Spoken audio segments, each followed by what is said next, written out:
Professor Fukuyama. Thank you for joining us. I wanted to start with the end of history, your thesis. Does this still apply in the Trump era? Well, the end of history, the word end didn't mean termination. It meant what's the direction of history. And I said in 1989 that it seemed to be pointing towards liberal democracy rather than communism. Now that part of it is still true, and we were actually at that point about halfway through what was called the third wave of democratization, where we'd gone from about 35 countries being democratic to 115 perhaps. But over the last 10 years we've been going backwards in a democratic recession, and we'll have to see whether it is just a recession like a stock market correction or whether this is going to develop into something more like a full-scale depression. But certainly the overall direction has not been very positive for the past few years. Is this Trump populist move, what sort of influence is that going to have on America's place in the world? Well, it's as if America's checked out of world leadership for the time being. We've withdrawn from the TPP, we've threatened to withdraw from NAFTA, the Paris climate agreements, quite a number of international multilateral institutions have been affected by this. And unfortunately, that leadership vacuum is, other countries are trying to fill it. China is the one that's got the best chance of doing so because it has the most resources, it's the world's largest country, and so forth. The question for me, though, is whether the United States is going to be back and whether Trump actually lasts. I think he'll last his first 4 years, and the crucial question will be whether he actually lasts for 8, and that's still an open question. The rise of Trump and the survival, I think, later on depends on this ability to exploit that populism, the sense of alienation I think a lot of people in American society have felt, this loss of dignity and so on that you talk about. Do you think that that's a problem that's going to maintain? Is that a problem that's prevalent in other countries?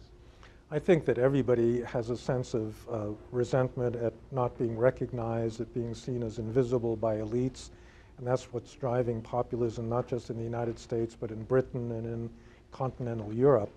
A lot of it has a cultural element too, because immigration has been a big issue for a lot of people. They feel like they used to define what the national identity was, that they and people like them, and now they're being displaced by people that are culturally different. And so all of these are factors. Economic part of globalization, I think, is also part of the story, the loss of traditional manufacturing jobs and the dignity that came with that. You talk about a healthy sense of national identity. You say that peoples need a national identity, and in the context of the Kurds, you say that this is quite a healthy national identity. Well, I think that it's very hard not to be sympathetic to the Kurds given what they've suffered under Saddam Hussein and the struggles that they undergo in other countries where there are Kurdish populations. I think it's up to the Kurds to define that identity in a way that is,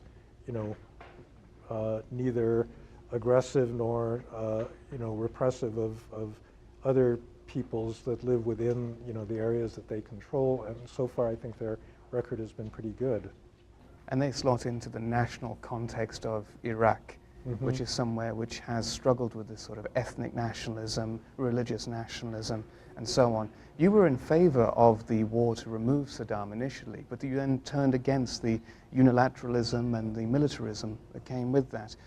Was the strategy all wrong from the start, from the U.S. point of view? Well, it was wrong in the sense that the United States did not remotely plan adequately to actually do something to create Iraq as a viable country, much less a democracy after its invasion. I think that was the inexcusable mistake that the Bush administration made, because if you break something, you're responsible for it, and we really didn't take that responsibility seriously until we had already made some irreparable mistakes, like disbanding the Iraqi army and letting an insurgency appear because of the chaos of the first few months after the invasion.